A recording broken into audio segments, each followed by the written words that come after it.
All right, so we get this story today. This isn't overly shocking. You've got these regional sports networks, not to get in the weeds, but we had Bally Sports San Diego, right? And it went under, right? We all remember that. Happened last year. So the other regional sports networks are getting kind of, I guess, quasi bailed out by Amazon. And you're thinking to yourself, well, what does that really mean for the Padres? It means absolutely nothing. But what it does mean is the other clubs under the umbrella of regional sports networks, whether it's the Dodgers or the Yankees, they're kind of outside of it. But let me give you an example. If the Minnesota Twins are a Bally's team, and now Amazon steps in and they're going to put games on Amazon Prime for a price, but the Twins are going to keep getting paid what they get annually from Bally. So I'm making it up. Let's say the Twins get $60 million a year, and now Amazon is going to take ownership, so to speak. They're still going to get $60 million a year. That's the big loss from the Padres' perspective, because last year, as we know, Bally separated ties with the Padres. They didn't want to pay the rights fee as they were in the midst of bankruptcy. So you're still going to be able to watch the Padres in 2024. From a consumer perspective, it's not a big deal. You could either watch the Twins on Amazon Prime, or you could watch the Padres, for example, on MLB.TV or potentially some local TV outlets. The issue for the Padres, Jim, and we've talked about this at length over the last year, is they used to get $60 million a year. Then last year, the network goes under. MLB guaranteed them 80% of that money at least. So that's $48 million of 60. Well, this year, there's no guarantees, and they no longer have a TV deal. So the Twins are getting like their 60 mil. The Padres are getting nothing. So it feels like a little bit adding insult to injury with the Amazon bailout, where some teams are still getting paid and the Padres aren't. I think for fans, the most important thing is, all right, where are they going to play on TV? How can I find them? How much is it going to cost? Those are probably like the biggest questions for a Padres fan. I mean, obviously some Padres fans that are deep into like their fandom are thinking about, all right, how much is this going to affect the payroll, and how much is this going to affect like the revenue and the money revenue, and how much they're going to get back from that, and all this stuff, right? But if you're just an average fan or a casual fan, you can even be a diehard fan and not care about the money revenue from a TV deal. The main thing is, all right, where can I find the games on TV? How can I watch them? And how much is it going to cost? And it looks like it's pretty much going to be the same as last year, right? It's going to be on MLB TV. Yeah, definitely on MLB.TV. It's not going to be on a streaming-only provider like Amazon Prime. Right. It's not only going to be on cable television. It also mentioned, Jeff Sanders today also mentioned that it will be on cable television. I would bet Your View or Channel 4 or whatever the case may be there. But it looks like nothing will really change in the immediate future. And from our standpoint, like we talk about it, it's worrisome in the sense that if this continues on MLB TV, it's great for the consumer. I think watching games on MLB times better than Bally's, a million times easier to find. Well, it saves us money because we were buying DirecTV Stream for $100 a month. I was doing it for the Padres, and then we were paying $20 a month. Once it saved me money. Yeah, it was a million times easier, way more accessible than whatever the hell Bally's was doing. I mean, the Bally's app was trash. Right. It wasn't on YouTube TV. It wasn't on other streaming partners. Yeah, but now on my smart TV, all I have to do is download the MLB right there app and watch it. It's easy. So that's great from a consumer standpoint, from a fan perspective. Like, I think that is fantastic. Agreed. From a Padres perspective, though, from a team perspective, that's a little bit of an uh-oh for me. If I'm Air Cooper. Because you're not getting any money. Because if this continues where they don't land an Amazon Prime deal, or they don't land a YouTube TV streaming deal, and I'm not saying that those are the only options. I'm just throwing out some streaming deals that on the top of my head right now. And obviously with Amazon's, not purchase of Bally's today, but partnership with Bally's, I guess, to help them, then there's some problems from a financial standpoint. And I would expect if this continues, you're probably going to see more off seasons like this off season.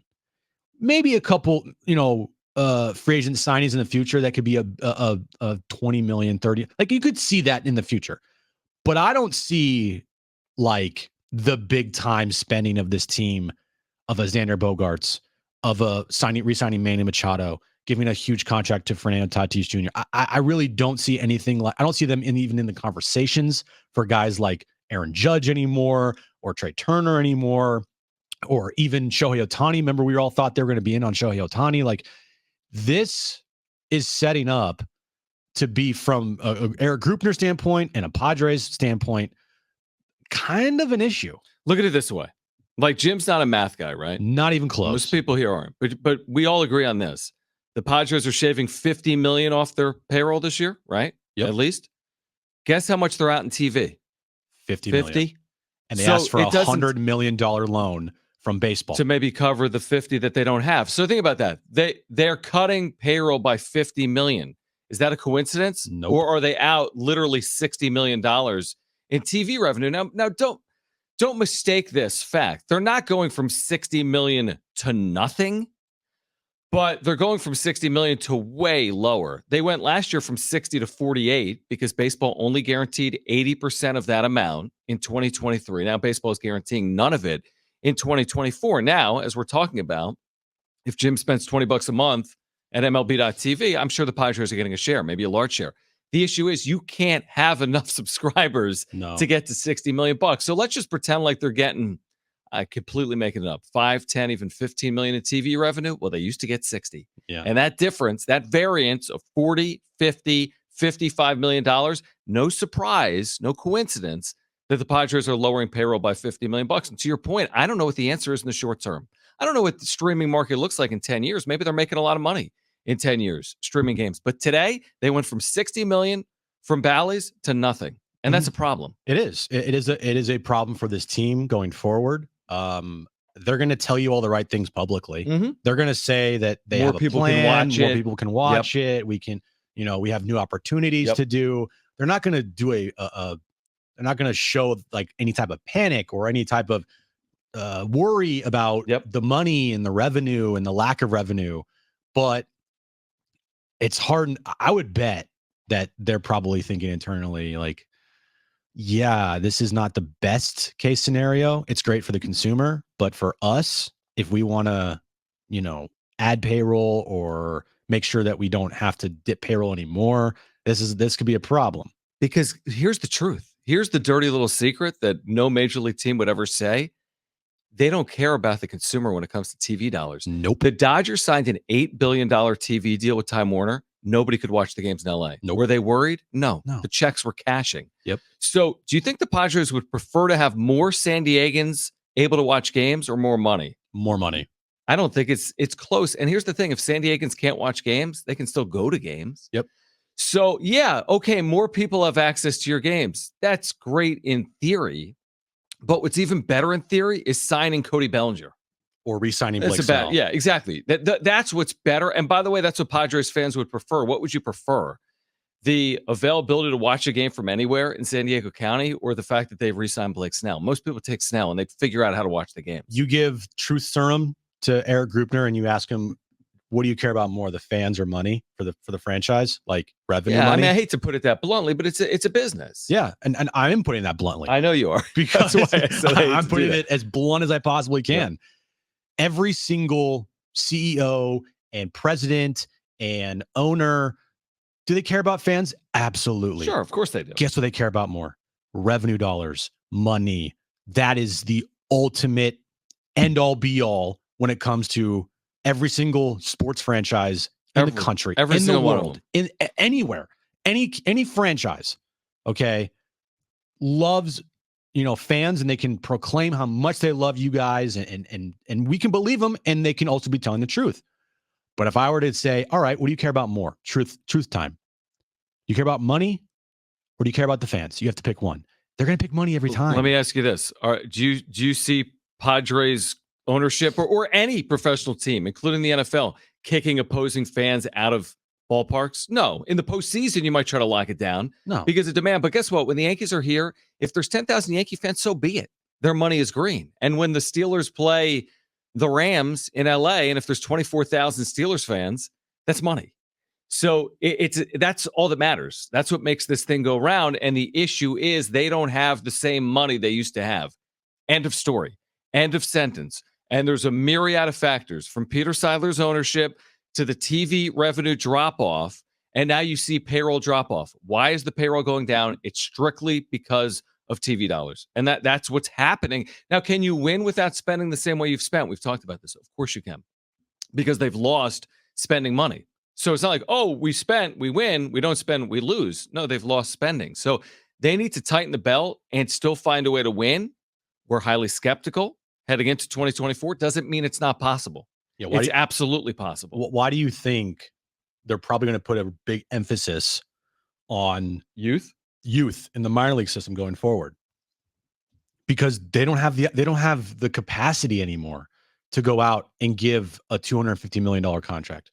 They've used up all their capital on the Machados and the Xanders and the Tatis, Musgrove, Darvish, Cronenworth. Like, yeah, they've used, I would say, pretty much all of their resources and capital and giving out big time contracts on those guys. Now they are probably sitting there thinking these guys have to perform. We have to have Manny and Xander and Joe and you and Cronenworth. Like, we need these guys to perform this year, or else we're even more screwed, because we're pretty much just wasting money at that point. If we're going to spend the money, it has to be worth it.